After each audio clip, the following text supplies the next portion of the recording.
여러분은 여러분의 인생에서 가장 행복한 시간을 꼽으라면 언제입니까? 저는 제 인생에서 가장 행복한 시간을 꼽으라면 제 아내와 연애를 했던 시기입니다. 늘 무엇보다도 무엇을 하더라도 여자친구인 제 아내를 생각했고 많은 시간을 함께 보냈고 내가 가지고 있는 좋은 것도 함께 나누는 것을 아까워하지 않았죠. 저도 아깝지 않았습니다. 늘 내 삶에 가장 소중한 것은 제 여자친구였던 제 아내였습니다. 하루는 저 사람을 기쁘게 해주려고 제 가방에 꽃을 하나 숨겨두었습니다. 그리고 모르는 척 하면서 제 가방 안에 있는 물건을 좀 꺼내달라고 일부러 시켰어요. 그래서 제 여자친구가 가방을 열어봅니다. 그랬더니 꽃이 있죠. 여자친구를 기쁘게 해주려고 그렇게 한 것입니다. 그런데 그 이후로는 그 짓을 절대로 하지 않습니다. 왜냐하면 알고 보니까 제 아내가 꽃을 별로 좋아하지 않더군요. 지금은 나이가 들어가면서 꽃을 좋아하더라고요. 그래서 지금은 괜찮은 것 같은데 젊을 때는 여자가 참 이상해요. 남자인 저도 꽃이 너무 좋은데 여자가 지금 갑자기 생각이 났습니다. 죄송합니다. 꽃보다 예뻐서 그런가 봐요. 본인이 꽃보다 예뻐서 꽃을 별로 안 좋아. 지금 원고에 없는데 제가 갑자기 지금 깨달음이 와서 그랬군요. 제가 꽃보다 예쁜 사람한테 꽃을 줬으니 좋아하지 않을 수밖에 없었겠네요. 어쨌든 내가 사랑하는 사람을 위해서 이렇게 하면 그 사람이 좋아할까? 저렇게 하면 좋아할까? 늘 기쁘게 해주려고 노력을 했던 것 같습니다. 여러분 오늘 본문 1절의 말씀을 보면 이런 말씀이 나오죠. 형제들아, 예수를 깊이 생각하라. 예수를 깊이 생각하라.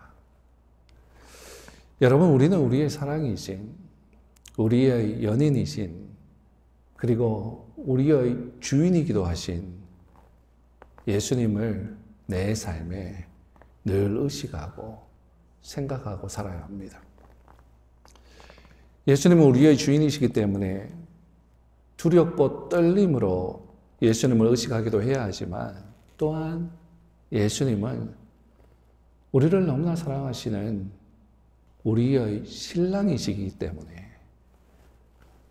내 남편이시기 때문에 늘 생각하고 기쁘게 해드리기 위해서 살아야 합니다. 이렇게 하면 주님이 좋아하실까? 저렇게 하면 주님이 좋아하실까? 오늘 하나님의 말씀은 우리에게 예수를 깊이 생각하라라고 하십니다. 여러분 그러면 깊이 생각하는 것이 뭘까요? 영어로는 이렇게 표현되어 있습니다. Fix your thoughts on Jesus. Fix your thoughts on Jesus. 픽스하라, 픽스하라. 픽스가 뭐죠? 여러분 너무나 잘 아시지 않습니까? 픽스는 고정해라 라고 하는 뜻입니다. 고정하라. 어디에 고정합니까? 예수님에게 고정하라. 여러분 고정되어 있지 않을 때 우리의 시선은 멀어질 수밖에 없습니다. 그리고 자기 본의로 인생의 모든 계획을 처리해 나갈 수밖에 없습니다. 요한계시록 3장에 보면 7교회 이야기가 나오죠. 그 가운데 라오디게아 교회가 나옵니다. 요한계시록 3장 20절을 한번 보겠습니다. 볼지어다 내가 문 밖에 서서 두드리노니 누구든지 내 음성을 듣고 문을 열면 내가 그에게로 들어가 그와 더불어 먹고 그는 나와 더불어 먹으리라. 편지를 받고 있는 수신자가 누굽니까? 수신자가 불신자들입니까? 아닙니다. 수신자가 성도들입니다. 믿는 사람들입니다. 지금 교회에 편지를 보내고 있는 거잖아요. 그래서 사실 이것은 우리가 자주 이 구절을 가지고 전도에 활용을 하는 것 같은데 사실은 이 구절은 구원을 이야기하고 있는 것이 아닙니다. 이것은 믿는 사람, 이미 믿고 있는 사람들에게 말하고 있는 것입니다. 그런데 믿는 우리는 어떻게 하죠? 예수님을 항상 문 밖에 세워둡니다. 언제 예수님을 찾죠? 필요할 때만 찾습니다. 내가 급할 때만 예수님을 찾습니다. 이 말씀은 예수님께서 우리에게 이렇게 말씀하시는 거예요. 나는 네 인생의 주인으로 머물고 싶다라는 뜻이에요. 나는 너에게 존중받고 싶어. 나는 너에게 사랑받고 싶어. 이런 뜻이에요. 누구에게? 믿는 자에게. 우리 하나님의 사람들에게. 여러분은 여러분의 인생의 주권을 누구에게 맡기고 삽니까? Fix your thoughts on Jesus. 직역하면 이거예요. 예수님에게 우리의 모든 생각들을 고정한다. 수년 전에 허리가 너무너무 아팠습니다. 지금 또 최근에 허리를 삐끗해가 조금 아팠어요. 근데 지금 괜찮아요. 활동하기에 괜찮은데 수년 전에 허리가 너무너무 아팠습니다. 그래서 한 2년 정도 고생을 한 것 같아요. 나이가 50대인데 70대 할아버지처럼 늘 구부정하게 다녔어요. 일어나면 아이고 허리야 그러면서 구부려서 다녔어요. 기도도 하고 병원도 가보고 세라젬도 구입해서 해보기도 하고 그래도 낫지 않았어요. 너무너무 힘들었어요. 아 이렇게 끝나나 보다 내 인생이. 도대체 낫지가 않네. 보통 젊으면 조금 아프다가 낫잖아요. 그런데 한 2년 정도가 그래 버리니까 아 이래 끝나나 보다. 근데 그때 제가 택시를 지금도 그렇지만 택시를 운전했습니다. 택시를 몰았어요. 그렇게 허리가 아픈데 10시간, 12시간 온 동네를 도시를 헤집고 다녔어요. 왜 그렇게 했냐 하면 제 가족이 제 머리에서 떠나지 않습니다. 월세도 내야 되고 내 가족을 돌봐야 하는 가장으로서 아내에게 돈도 갖다 주어야 하고 우리 아이들 공부도 시켜야 되고 그러다 보니까 내 머리에서 온통 가족밖에 없어요. 그래서 했습니다. 내 모든 생각이 내 가족에게 포커스가 되니까 내가 부러지더라도 내가 할 수 있는 마지막까지는 하겠다라고 하면서 그렇게 돌아다녔어요. 여러분 마찬가지입니다. 우리의 모든 생각들을 예수님에게 우리가 고정하면 우리의 인생을 예수님께 걸 수 있어요.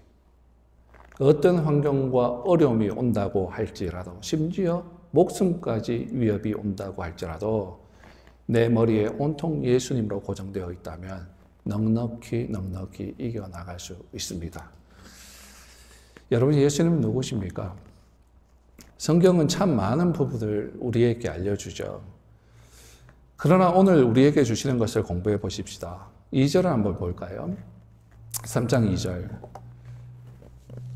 그가 자기를 세우신 이에게 신실하시기를 모세가 하나님의 온 집에서 한 것과 같이 하셨으니. 그가 자기를 세우신 이에게. 여러분 여기에 나오는 그가 누구죠? 그는 예수님이죠. 그러면 세우신 이는 누구죠? 성부 하나님이시죠. 성부 하나님께서 예수님을 세우셨는데 그러면 왜 예수님을 세우신 거죠? 오늘 본문은 그것을 설명하기 위해서 예수님을 무엇으로 세웠는지 이야기를 합니다. 하나님께서 예수님을 무엇으로 세우시고 있습니까? 첫 번째는요,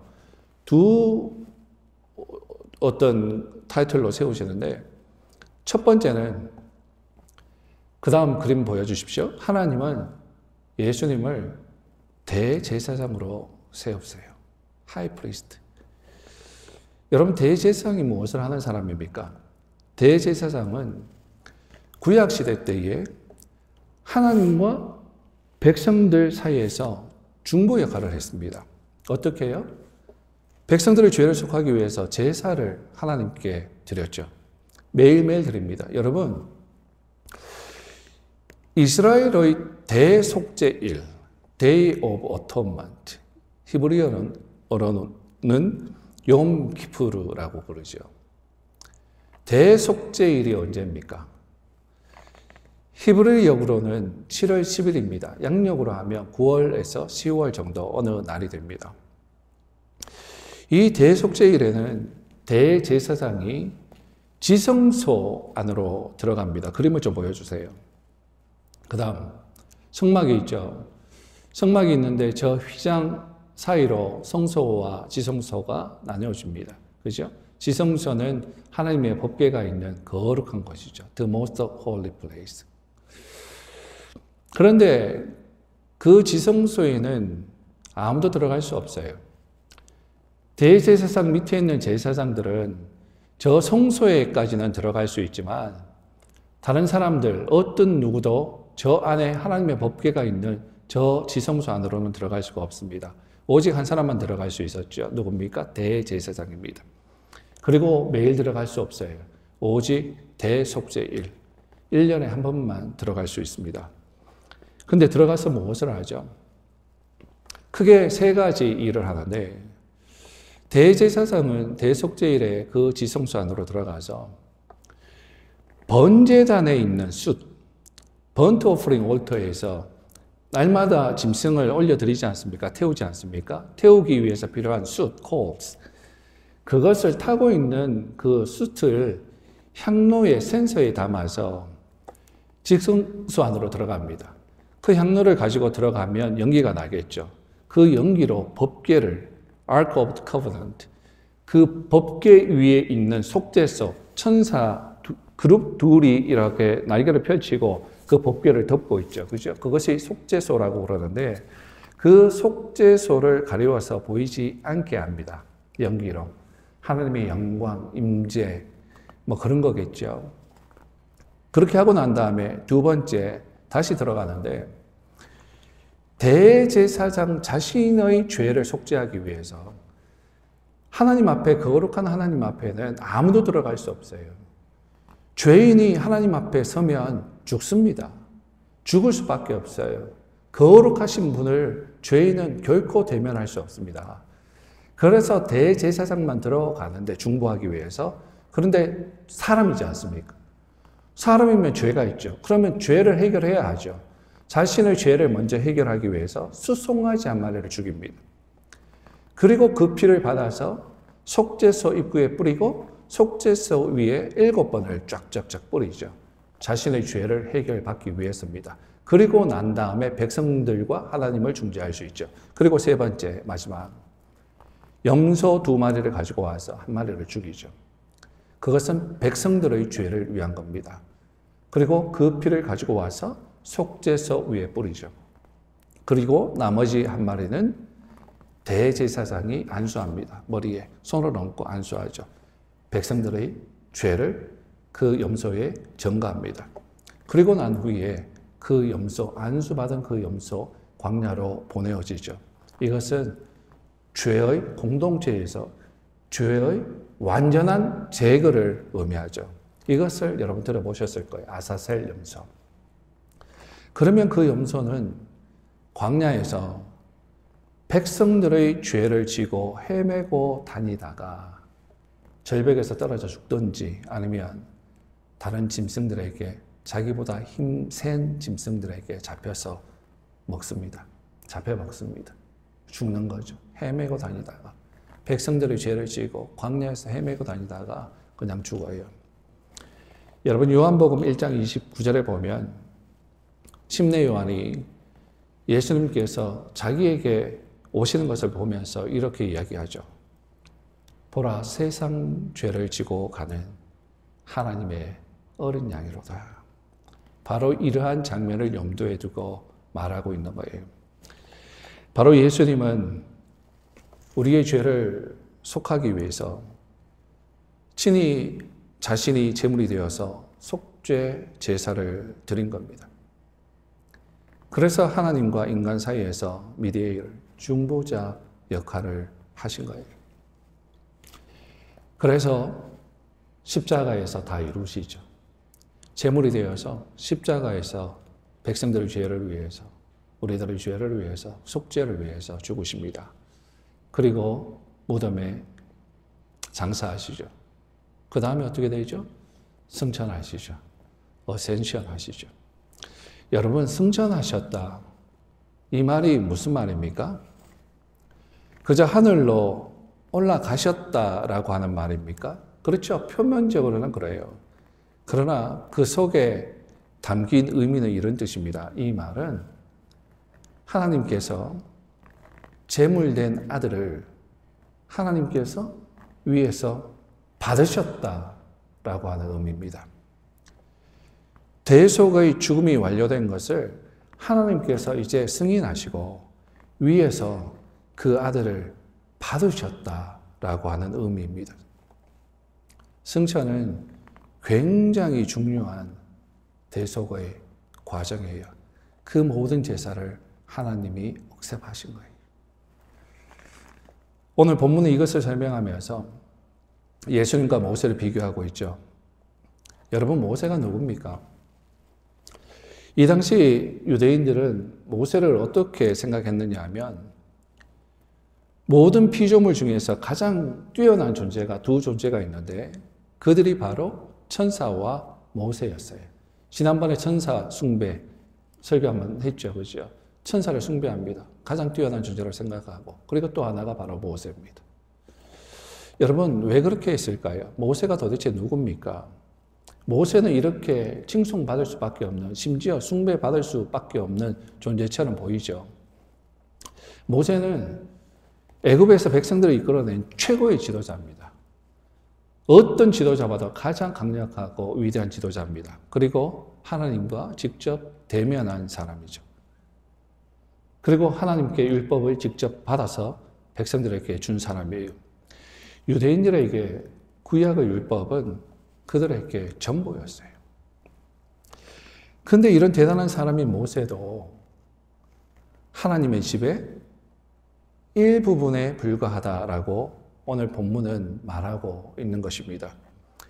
여러분, 집이 중요합니까? 아니면 그 집을 지은 사람이 더 중요합니까? 집은 모세를 의미하고 그리고 하나님의 백성들을 의미하죠. 그리고 그 집을 지은 사람은 하나님을 의미하고 그리고 예수님을 의미하죠. 집을 지은 사람이, 즉 예수님이 그리고 하나님이 더 중요하고 가치가 있는 것이죠. 3장 5절을 보면 그 다음 말씀 좀 보여주십시오.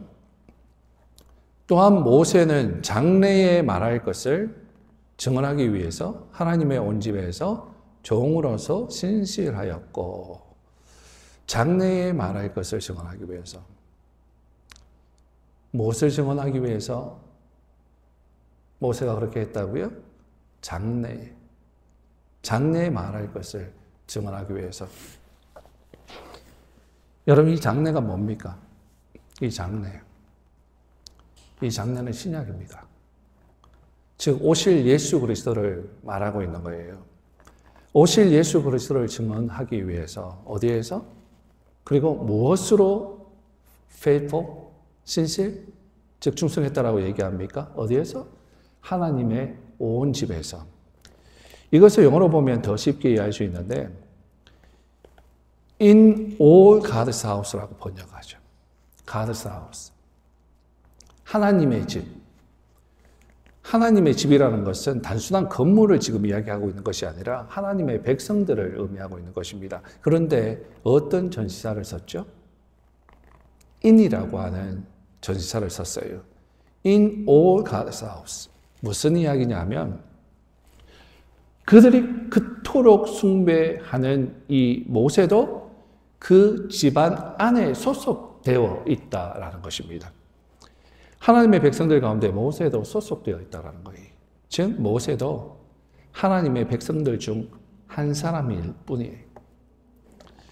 하나님의 집안에서 무엇으로? 종으로, servant로, 사원으로 충성했습니다. 그런데 6절에 보면 그 다음 말씀 보여주십시오. 예수님에 대해서 말하고 있는데 예수님은 뭐로? 집 맡은 아들로 충성하셨어요. 그리스도는 하나님의 집을 맡은 아들로서 그와 같이 하셨으니 우리가 소망의 확신과 사랑을 끝까지 굳게 잡고 있으면 우리는 그의 집이라. 영어로 보면 뭐라고요? Over God's house. 하나님의 집을 맡은 아들. 여러분, in과 over를 오늘 본문의 문장들에서 비교해 보면 어떤 것을 여러분 발견할 수 있습니까? 이 문장들에서는 over가 in보다 우월한 의미를 나타내죠. 더 뛰어난 의미를 나타내죠. in은 그 안에 있는 존재, over는 그 위에 있는 존재.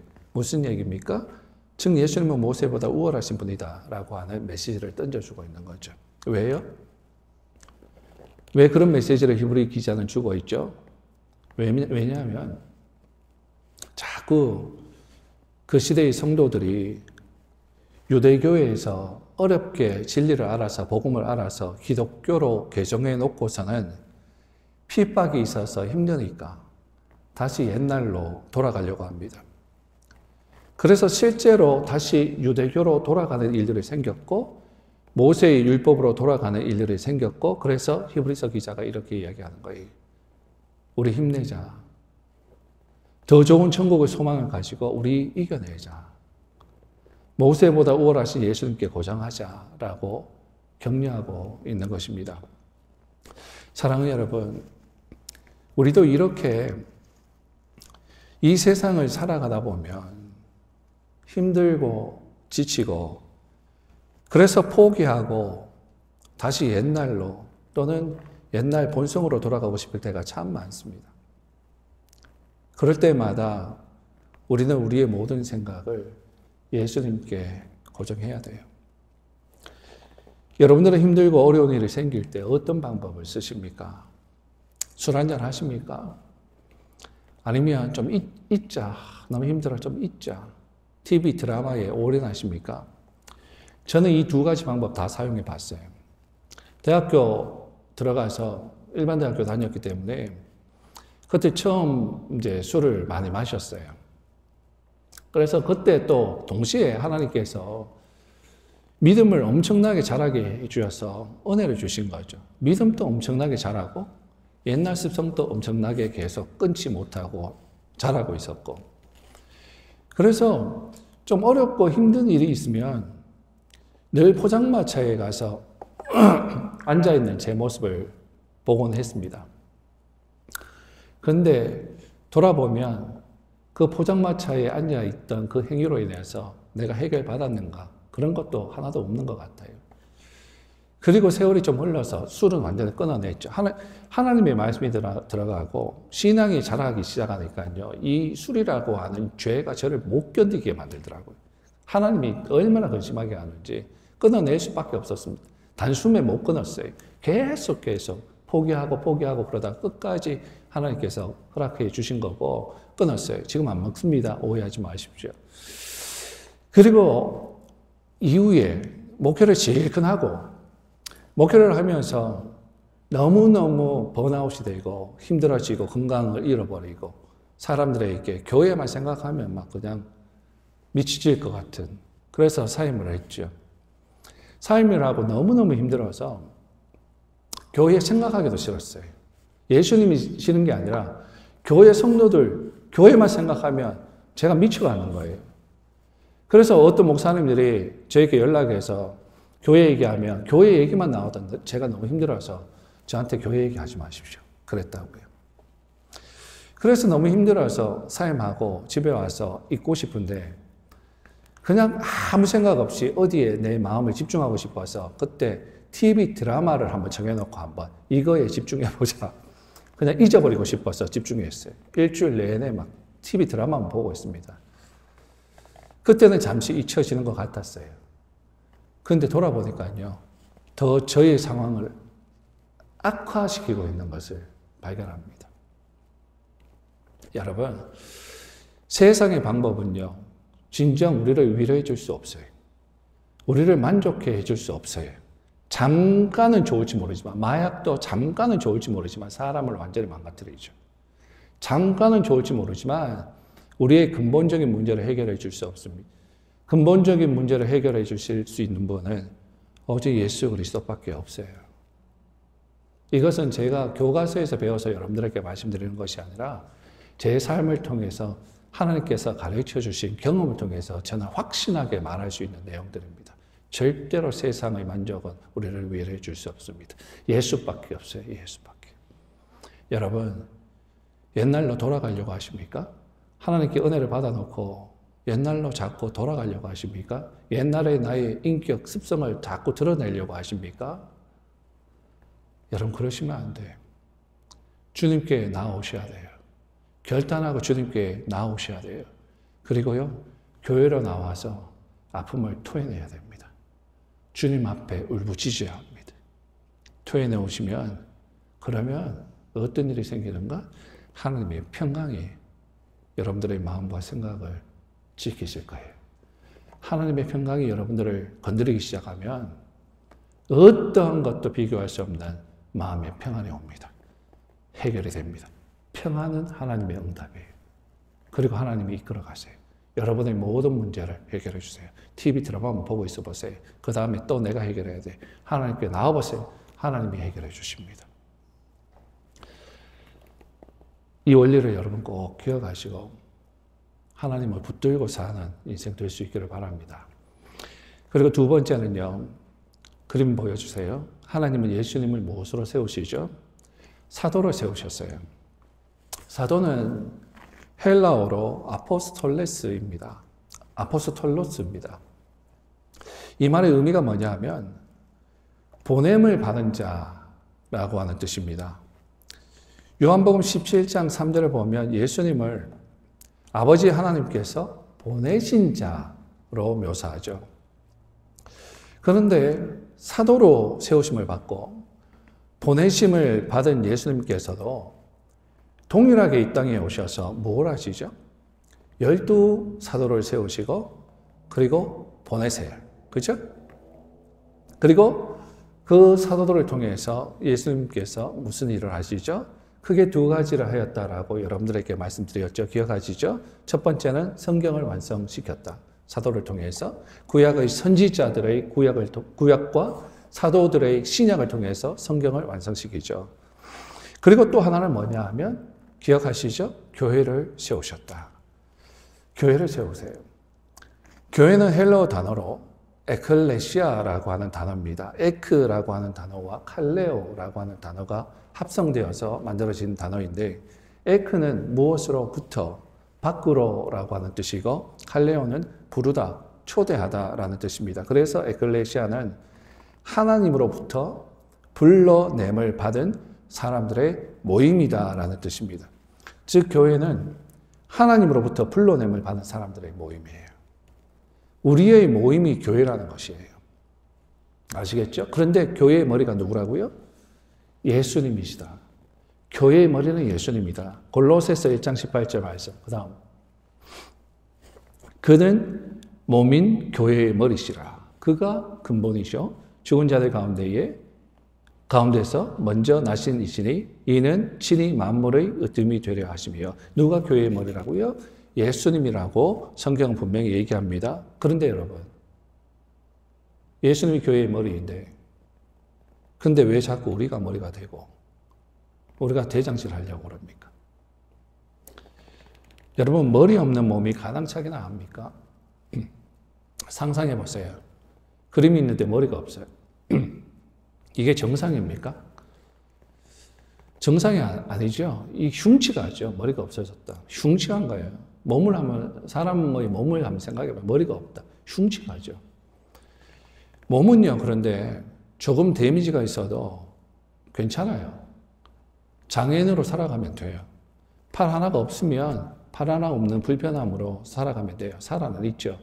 다리 하나 없으면 다리 없는 장애인으로 살아가면 되죠. 그런데 몸은 다 있는데 팔다리가 다 있고 온갖 것이 다 있는데 머리가 없으면 어떻게 돼요? 몸은 소용이 없어요. 그건 죽은 거예요. 무슨 얘기입니까? 예수님 없는 교회는 죽은 거예요. 소용이 없어요. 여러분, 이것 하나는 꼭 짚고 넘어가고 싶어요. 요즘에 더욱 그러한 경향들이 심해지는 것 같아요. 교회가 하나님의 부르심을 받은 성도들의 모임이라고 하는 개념을 자꾸 깨뜨리려고 하고 있어요. 물론 사단이 그렇게 하는 거죠. 사단은요, 최종 목표가 뭐냐 하면 교회를 깨는 겁니다. 하나님이 사람들이 모이지 못하게 깨는 거예요. 어떤 방법을 써서라도 하나님의 백성들이 모여서 사랑하고 예배하고 격려하고 하기를 원하지 않아요. 깨요. 그런데 또 최종 보루는 뭐냐 하면 가정이죠. 정말 마지막 때에 하나님의 백성들이 모여서 예배할 수 없는 때가 옵니다. 그러면 가정에서 예배하겠죠. 최후의 보루. 사탄이가 그걸 싫어해요. 가정에서 우리끼리 예배 드리려고 하는데 하나님 사랑하려고 그러는데 그것도 못하게 하기 위해서 요즘 어떤 일이 생겨요? 가정을 깨잖아요. 동성애를 통해서 남자, 여자, 하나님이 만들어 놓은 창조시에서 다 어그러뜨리고 있고 가정을 깨요. 그리고 마약 집어넣어요. 다 박살내버려요. 예배고 뭐고 없어요. 누가 아빠고 엄마고도 없어요. 완전 다 박살내요. 이게 사탄의 전략이에요. 그런데 그 사탄의 전략에 지금 정치인들이며 기독교인들이며 다 놀아나고 있죠. 분별하지 못하고 있죠. 이런 개념이 교회를 휩쓸고 있습니다. 그래서 교회가 동성애를 지지하고 있고 동성애 목사가 앞에서 축복하고 있고 육직에 걸어놓고 있고 팔직에 걸어놓고 있고 차별금지법 통과시키려고 기독교인 정치인들이 그렇게 하고 있고 백악관 안에도 그냥 제3의 그 성 화장실을 오바마 때 만들어 놓고 있고 세상이 이렇게 악하게 변하고 있습니다. 근데 다 속고 있어요. 뭘로? 사랑이라는 이름으로. 그건 사랑이 아니에요. 죽이는 거지. 그런데요, 이러한 것에 속아 있는 기독교인들이 또 이 개념 때문에 성경의 개념, 이 개념을 들고 와서 착하게 해서 또 깨고 있습니다. 하나님의 백성들의 모임인 이 교회의 개념을 자꾸 깨고 있는데 뭐냐 하면 고린도전서 3장 16절입니다.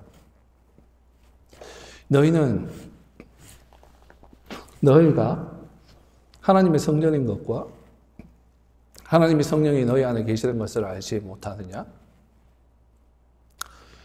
우리 하나하나는 성전이다 그러죠. 그리고 맞습니다. 우리 한 사람 한 사람은 성전입니다. 교회입니다. 그죠?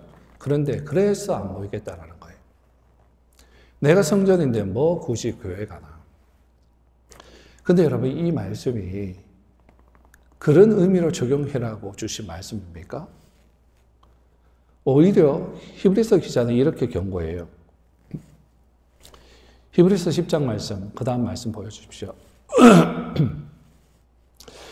또 약속하신 이는 미쁘시니 우리가 믿는 도리의 소망을 움직이지 말며 굳게 잡고 서로 돌아보아 사랑과 선행을 격려하며 모이기를 피하는 어떤 사람들의 습관과 같이 하지 말고 오직 건하여 그날이 가까움을 볼수록 더욱 그리하자. 주님의 날이 점점 가까이 옵니다. 주님의 날이 점점 가까이 오면 올수록 더욱 그리하자라고 말하고 있죠. 모이기를 피하는 어떤 사람들처럼 그러지 말라고 권면해요. 이런 말을 하는 것으로 보아서 그 시대에도 자꾸 안 모이려고 하는 사람들이 있었어요. 자꾸 뭐 하려고 그러면 힘 빼고 말이죠. 뭐 모여서 하나님 좀 사랑해 보려고 그러면 뭐 굳이 그렇게 한 사람이 툭 던지면 그냥 후루룩 무너져요. 교회 안에서도 그렇잖아요. 어떤 사람이 하나가 부정적인 말 한번 탁 터뜨리면요 그냥 우르르 무너져요. 그런데 어떻게 할까? 막 힘들어 있는데 어떤 사람이 하나님이 함께 하시면 하지 우리 용기 내자 탁 하면 그래 그러면서 일어나요. 마치 정탐꾼 돌아와서 우리 못해 그래서 다 무너뜨리는 거죠. 아니면 우리 할 수 있어 이렇게 세우든지.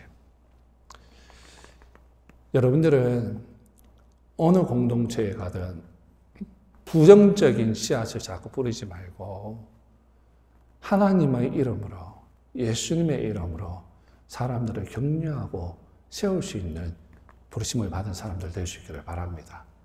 교회를 세워야 돼요. 격려하고 사랑해서 세워야 돼요. 자꾸 엉뚱한 소리 하지 말고. 자, 맞아요. 오늘 성경 말씀, 우리 하나하나는 성전입니다. 예수님이 거하시는 성전. 그러기에 우리는 성전으로 살아야 됩니다. 교회로서 교회의 정체성을 가지고 세상에서 그리고 교회에서 살아야 돼요. 그런데 또한 하나님이 이 말씀도 주시죠. 에베소서 2장 20절, 21절, 22절 말씀. 너희는 사도들과 선지자들의 터 위에, 사도들 신약 성경, 선지자들 구약 성경, 하나님의 복음의 말씀, 그 말씀 위에, 터 위에 세우심을 입은 자라. 말씀 위에 세우심을 입은 자라. 그리스도 예수께서 무엇이 친히 코너스톤이 되셨느니라. 그의 안에서, 예수님 안에서 건물마다 우리 성도들 하나하나가, 지체들 하나하나가 서로 연결하여 주 안에서 또 뭐라고요? 성전이 되어가고. 아, 우리가 성전이라고 그랬는데 이건 또 무슨 성전이지? 똑같이 말하고 있죠. 그 성전이 되어가고, 그 다음에 너희도 성령 안에서 하나님이 거하실 처소가 되기 위해서 예수 안에서 함께 지어져 가느니라. 연결되어지고 함께 해가고, 히브리서 10장 아까 말씀 본 것처럼 서로 돌아보고 사랑하고 선행을 격려하고. 여러분, 이것이 하나님이 원하시는 교회입니다. 물론 예수님이 없는 교회 가면 안 되죠. 그것은 죽은 교회니까, 시체니까 오히려 그럴 바에 혼자 예배하는 것이 맞죠. 그런데 그것이 아니라면 여러분, 하나님이 뭘 원하시는지 아셔야 돼요. 여러분, 가끔 은퇴하신 목사님들 보면, 그리고 선교사님들 보면, 우리 은퇴하신 우리 이 목사님 내외는 모범을 보여주셔서 제가 이 설교하기가 굉장히 마음이 편하고 좋습니다. 안 그러시니까, 모범을 보이시니까 괜찮습니다. 근데 가끔 보면 은퇴하신 목사님들, 선교사님들 교회 안 다녀요. 그냥 집에서 예배 드립니다. 또 어떤 목사님하고 이야기하면 은퇴하시고는 어떻게 하시렵니까? 그러면 그냥 집에서 우리끼리 예배하려고 그래요. 은퇴를 하면서 교회까지 졸업을 하려고 그럽니다. 물론 여러분, 상황이 어쩔 수 없으면 가정에서 예배 드리는 것이 맞습니다. 정말 그 방법밖에 없으면 가정에서라도 하나님을 예배하는 것이 맞습니다. 왜냐하면 우리 하나하나가 교회니까. 맞습니다. 근데 그게 아닌데, 또 예배 드릴 수 없는 상황이 아닌데, 물론 핍박이 오면 교회에 못 모이게 되면 최종 보려는 가정이기 때문에 가정에서 예배 드려야 하는데, 그런데 그런 상황이 아닌데 그저 편리성 때문에 그러면 여러분 심각해요. 엄청나게 심각해요. 그러면 묻고 싶어요. 당신들이 현역일 때 왜 교회에 세웠냐고. 사람들에게 왜 교회라고 전도했냐고. 그때도 그저 집에서 예배하라고 그렇게 가르치지 왜 교회 오라고 그랬냐고. 뭐 때문에 그랬냐고. 교회 성도들 많이 모아가지고 헌금 많이 하게 해서 내 월급 만들기 위해서 그렇게 했냐고. 당신들 영광을 위해서 교회 부흥시키려고 그랬냐고. 이렇게 되면 은퇴한 그 목사님들의 행동으로 인해서 성도들이 이렇게 오해합니다. 특히 믿음이 연약한 사람들은 너무나 오해합니다. 아, 교회 안 다녀도 되는가 보다. 나 혼자 잘 믿으면 되는가 보다. 얼마나 성도들을 이기적으로 만들어 버리는지 몰라요. 하나님 앞에서 어쩌려고 그러시는지 몰라요, 다들. 여러분, 하나님의 교회는요, 하나님의 꿈입니다. 근데 우리는 그래요.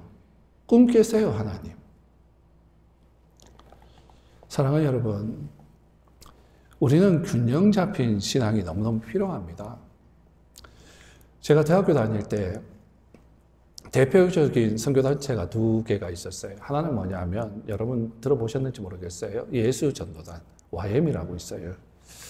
선교단체가 있고 또 대표적인 또 다른 선교단체가 뭐냐면 IVF, Intervarsity Fellowship이라는 게 있어요. 뭐 CCC도 있고 그런데 일단 두 개만 좀 비교를 해보자면 그런데 이 선교단체마다 특색이 있습니다. 뭐냐면 예수 전도단은 기도에 굉장히 강조점을 두고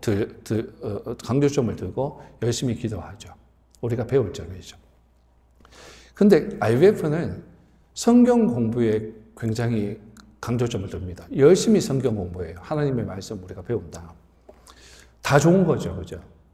기도 열심히 하고, 성경 공부 열심히 하고. 그런데 보면요. 제가 그때 제가 이제 느꼈던, 서로 비난하고 있더라고요. 한편은 기도 많이 하는 예수 전도단 친구들은 IVF 애들 보고 저것들 기도도 안 하고 말이야. 맨날 메말라가지고 말이야. 막 그러고 있고, IVF 애들은 예수 전도단 애들 보면서 쟤들 기도가 왜 저래? 좀 뭐 이상한 거 아니야? 막 그러면 서로 막 비난하고 있거든요. 여러분, 그러면 안 돼요. 여러분, 뭐가 맞는 겁니까? 둘 중에 누가 맞는 겁니까? 성경은 둘 다 강조하고 있어요. 신앙은 말씀과 기도가 함께 가는 겁니다. 말씀 없는 기도가 없고 기도 없는 말씀이 없어요. 말씀 없는 기도는 이단이 됩니다. 그리고 기도 없는 말씀은 바리새인이 됩니다. 여러분, 이렇게 건강하고 균형 잡힌 신앙생활을 해야 합니다. 우리 하나하나도 내 개인이 예수님이 계시는 성전임을 기억하고 성전으로서, 교회로서 거룩하고 구별되어서 살아야 하는 것이고, 또한 공동체로서의 교회도 교회임을 기억하고 서로 사랑하고 예수 안에서 지어져 가야 하는 것입니다. 여러분 아시겠죠? 너무 한쪽으로 자꾸 기울어요. 정말 균형 잡혀서 신앙생활을 해야 됩니다. 그걸 하나님이 원하세요. 그래야 건강한 거예요. 말씀을 정리합니다. 1절을 보면, 그러므로 함께 하늘의 부르심을 받은 거룩한 형제들아, 우리가 믿는 도리의 사도시며 대제사장이신 예수를 깊이 생각해라. 히브리서 기자는 우리를 부를 때 하늘의 부르심을 받은 거룩한 형제들이라고 부릅니다. 예수님도 하나님께 부르심을 받았고, 예수님의 12사도들도 예수님의 부르심을 받았고, 모세도 하나님의 부르심을 받았습니다. 그리고 그 부르심을 받은 그들은 그 부르심에 합당하게 충성했습니다. 모세는 하나님의 집 안에서 servant, 사원으로 충성했고 faithful했고, 예수님은 하나님의 집에서 하나님의 아들로서 충성했고, 예수님의 사도들은 예수님의 제자로서 충성했습니다. 그리고 또한 오늘 말씀은 동일하게 우리를 부르세요. 하나님께서 모세를 부르셨듯, 사도를 부르셨듯, 예수님을 부르셨듯, 그 하나님께서 동일하게 우리를 오늘 부르십니다. 그리고 그 부르심을 받은 사람에게는 꼭 필요한 것이 하나 있는데, 그것은 부르심에 합당한 충성이에요. 우리도 예수님의 제자로서, 하나님의 자녀로서 구원의 소망을 가지고, 굳세게 구원의 소망을 가지면 그 더 좋은 것을 생각하기 때문에 포기하지 않죠. 붙들죠. 굳세게, 그리고 충성되게 신앙생활 할 수 있기를 바랍니다. 신앙생활 깊어질수록, 옛날에는 구원의 소망 그러면 뭐 그런갑다 그랬는데, 하나님을 알아가면 알아갈수록 그 구원의 소망이 굉장히 크게 다가오더라고요. 구원의 소망, 천국을 내가 소유하는 거죠. 그 천국을 생각하면 다른 것들이 하찮게 여겨지고 포기할 수 있게 되는 거예요. 그래서 그 천국이라고 하는 소망 때문에, 아버지와 함께 거한다라고 하는 그 소망 때문에 순교까지 당할 수 있는 믿음이 생기는 거예요. 그것을 가지고 있는 사람은 세상의 어떤 것도 그 사람을 무너뜨릴 수가 없습니다. 여러분, 그렇게 신앙생활 하셔야 됩니다. 모의를 피하는 어떤 사람들처럼 멋대로 신앙생활 하지 말고, 내 생각대로 신앙생활 하지 말고, 그래서 이스라엘 백성들처럼 실패하지 마시고 거룩한 교회로서 말씀 가지고 기도로서 세상에서 승리할 수 있기를 바라고, 또 교회 지체로서 함께 하나님의 꾸민 교회를 아름답게 세워갈 수 있기를 바랍니다. 예수님께 집중하라. Fix your thoughts on Jesus. 우리의 모든 것을 예수님께 집중해서 주님이 주시는 은혜의 도움으로 충성해서 승리할 수 있기를 바랍니다. 맡은 자에게 요구되는 것은 충성입니다. 기도하겠습니다.